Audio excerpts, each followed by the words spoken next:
İstanbul 17. Hazır Giyim Konferansı devam ediyor.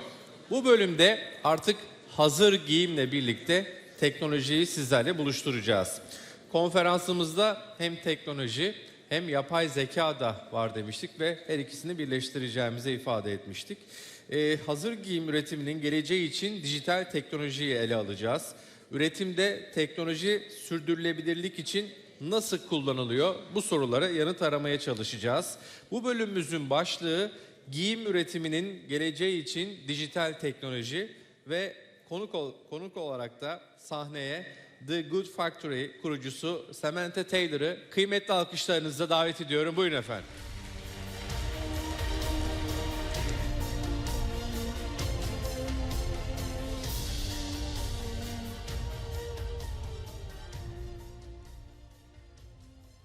I wondered if you could all humble me for a moment and think back 15 years to 2009. What your business looked like, or your career looked like, and what technology you were using then. 15 years ago, I had just started working for one of the UK's oldest and largest suppliers to the UK High Street. And our business ran on 2 programs, Excel and Adobe Illustrator, and we made millions off them. We even convinced Primark to eradicate the use of prototyping by instead buying off artworks. Admittedly, it was men's formal wear, so slightly easier than women's fashion. But even Burberry, they moved to a technical platform for their retail sector where their retailers could buy off a PDF where you could zoom in on super high definition. But at that time, you couldn't send high-res images via email. It was all done on Adobe Illustrator. And then there was Excel. You know, there still isn't a digital platform today that I think encompasses the need that we have within our businesses that a well-produced Excel spreadsheet can't. In fact, only 7 years ago, I worked for the UK's largest sportswear supplier, and we had a 25 million euro Oracle bespoke system that tanked. We would download data from this Oracle system, update it in Excel, and then put it back on this system. It was abysmal. If you could continue humoring me for just a little bit longer, I'd like you to think forward 15 years to 2039 and what your business is going to look like and what you hope to have within that time. You know, perhaps you hope to be retired, or you hope to have sold your business, or you hope to have grown it. But we need to consider what the future looks like for us as people. So we are 37% more likely to be living with a major illness. That was a study conducted in the UK last year. We are 27.5% more likely to live through yet another global pandemic. Turkey will be the 27th most water-stressed country in the world. And in case you didn't know, there are 195 of them, so that's pretty high. And there is a 70% chance of a multi-breadbasket crop failure.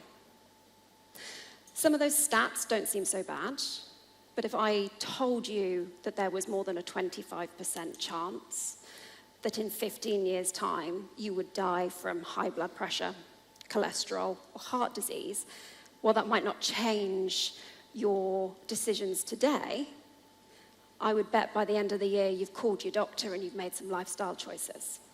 And so this is what we have to face as individuals. And then there's also our businesses. By 2039, the population will have peaked and be on the decline. Degrowth is coming for us, whether we plan for it or not. Made even more difficult by climate displacement and the potential for societal collapse. In the 70s, Harvard did a study about what it would take for a complete and utter global societal collapse. And they thought, yeah, around 2049 ought to do it. They updated that study in 2021 and found that we are right on track. So we have to plan for these factors that not only impact us and the health and how we work, but the environment that we are going to live in. Now, the good news is, now I've thoroughly depressed you, I have some solutions. So, let's look at the current landscape of tech and what we can learn from this. Shein and Temu are good examples. These are tech companies, they are not product companies. They wouldn't know good product if it came up and hit them in the face. But they do know good tech. Social media scraping is one of their most well-known uses of tech, mainly because they steal other people's designs. But what you don't realize within Shein is then how they replay that once they have scraped the data and you have hit the 20% early adopter mark, how they then change how they use social media to influence more people. Social media isn't about data, it's about influence. Elon Musk didn't spend $44 billion on Twitter because he liked the ad spend. He bought it for influence. And that is the same as Shein and Temu. In response, they provide real-time information to their Tier 5 producers. That's as far as it goes, though. I mean, don't get me wrong, it's pretty good from some of the antiquated PLM systems we are still using, some of which make Pac-Man look practically advanced.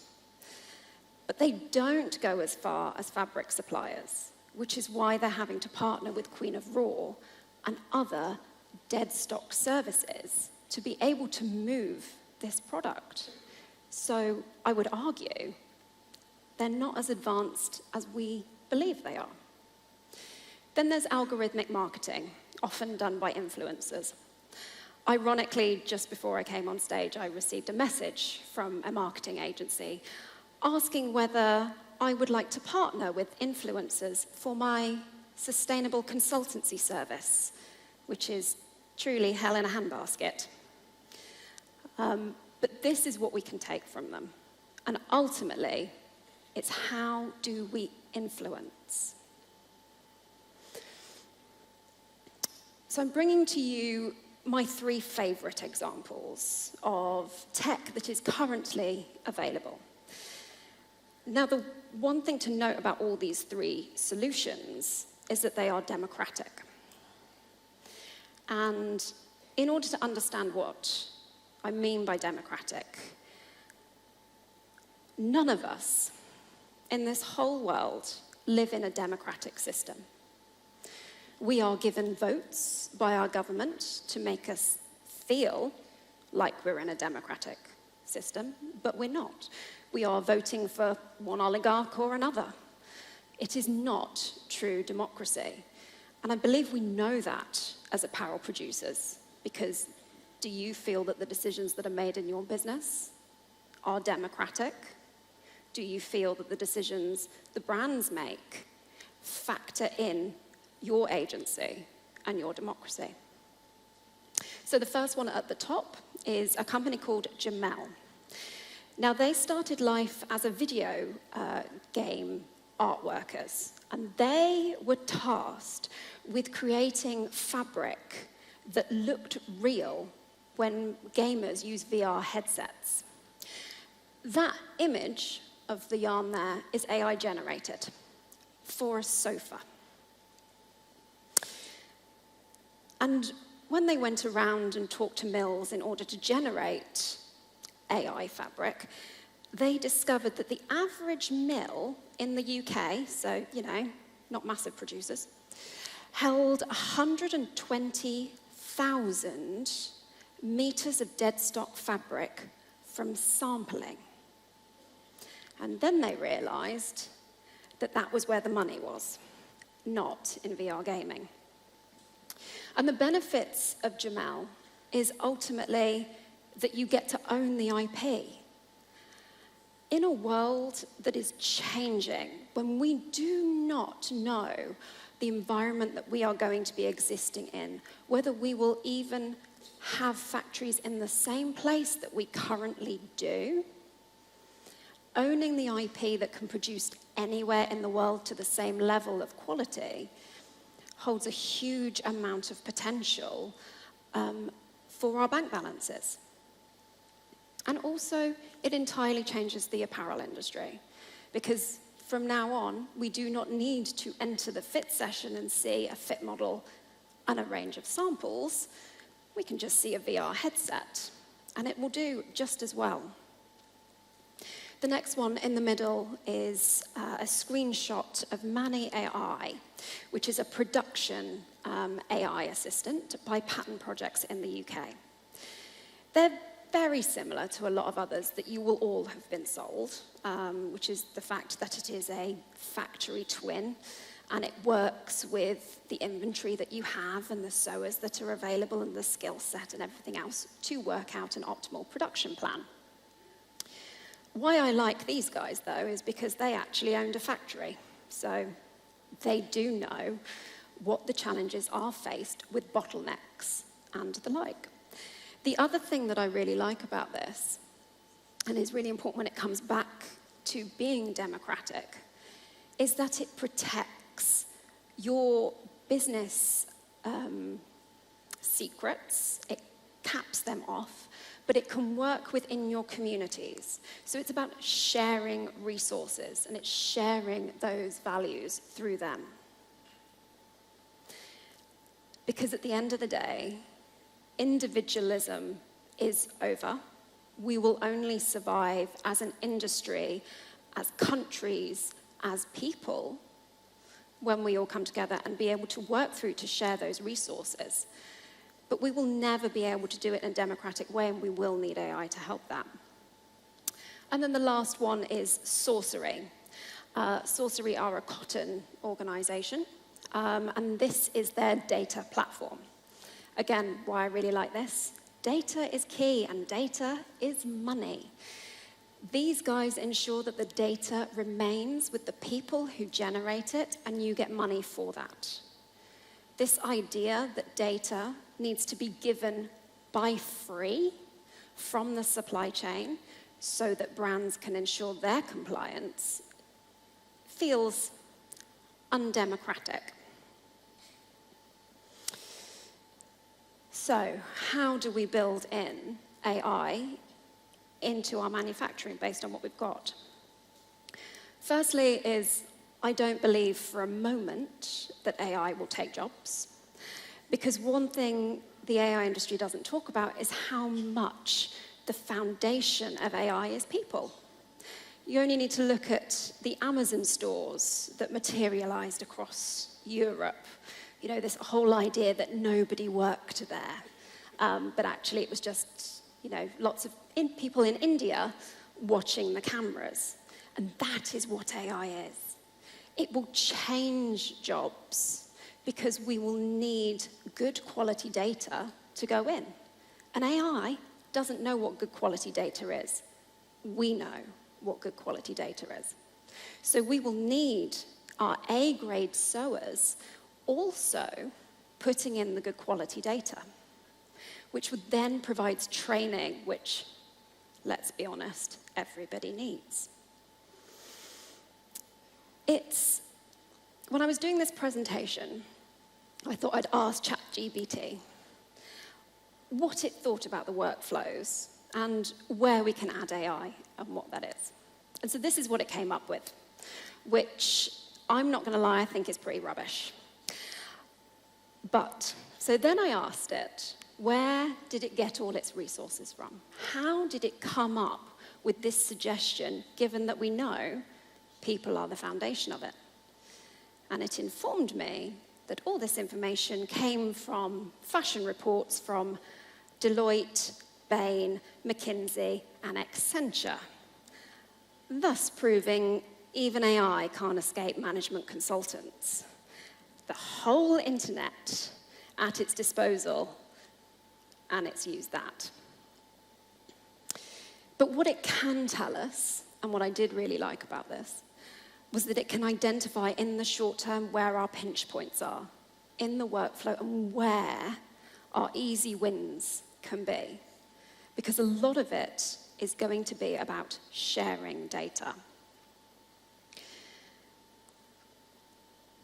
But in order to work, and I mean truly work and truly change, we need to look at our workflows as a circular principle.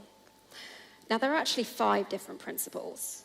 You'll notice only 4 are here. That's because I asked ChatGPT to create me an artwork, and apparently it doesn't work with odd numbers. So it's 4, but you have 5. Those are social justice, the circular economy, energy transition, changing consumption patterns, and biodiversity. Every time we create a workflow, we need to be able to identify those points. But we also need to understand where in those our shared resources come from. For example, the energy transition. The fact that we sit in 2024 and we're still discussing whether solar panels and updating steam traps is going to decarbonize the industry borders on being wild.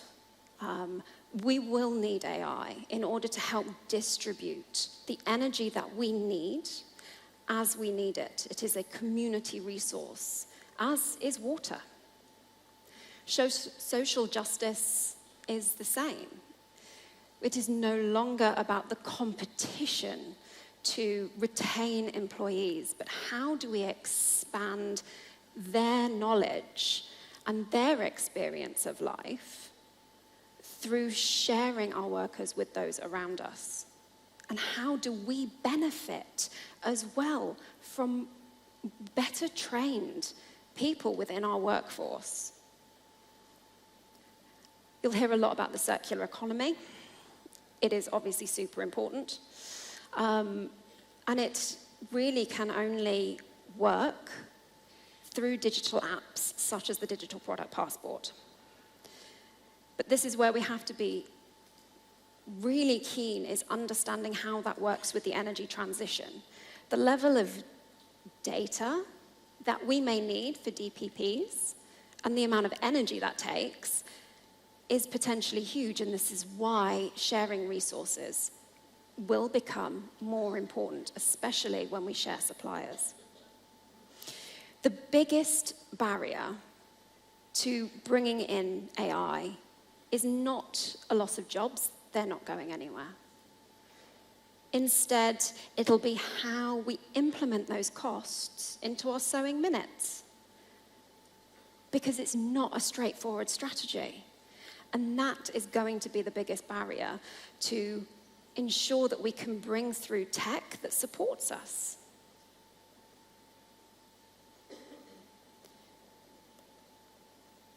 I'd like to leave you with an idea for the industry. Obviously, I've touched quite a bit on democracy and how that works. I believe the solution, particularly for countries such as Turkey, is for pilot projects that are launched alongside those with customers, competitors, but run and owned by industry organizations, because they are the true democratic process within our industry. They are answerable to their members, and they work for the good of that industry. Thank you very much.